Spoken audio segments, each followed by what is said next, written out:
In this lesson, I'll cover some other principles of money, like managing money. That's important for your living because if you don't have money, then you would struggle in your life to pay for food and bills and services, right?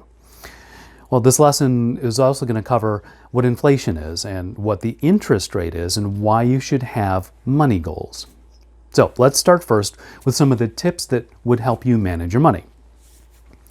How to manage money. When it comes to managing your funds, remember it's either you manage the money or the money will manage you. You can either work for your boss or make your money work for you. And there are plenty of ways to explain all of that.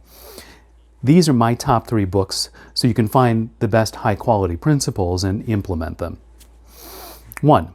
Rich Dad, Poor Dad by Robert Kiyosaki. 2.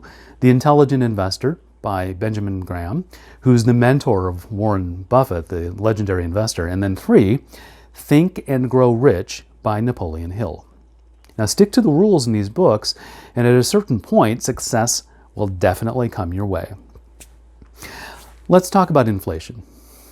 Inflation means the rise in the price of goods and services in our daily lives. For example, when the price of food products like milk or bread, tomatoes, potatoes, when all those goods increases, that's called inflation. And after you know what inflation is, you're probably wondering what causes inflation, right? Well, the rise of the price or inflation is caused by the high demand of a product and low production of that product, or the low supply of that product. And if the living cost gets higher, then the price of products will also increase.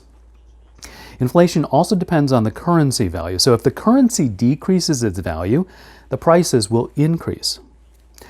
To calculate the statistics of the expenses in most products, there's a measurement called CPI, which stands for Consumer Price Index.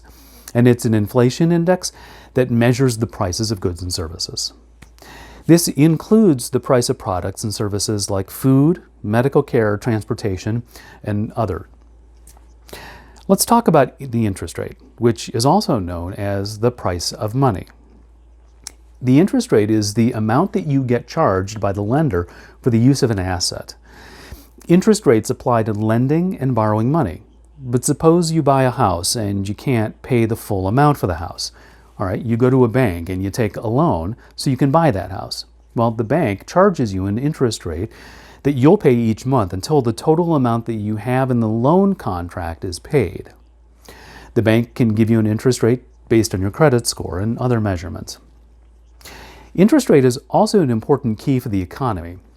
When the interest rate is low, businesses are tempted to borrow money from the banks, which then increases the transactions volume. And then there are more transactions in the economy, and the economy grows. So central banks can drive the economy through interest rate decisions. And usually during financial crises, central banks are decreasing interest rates, and the money becomes cheaper, and the economy starts strengthening faster.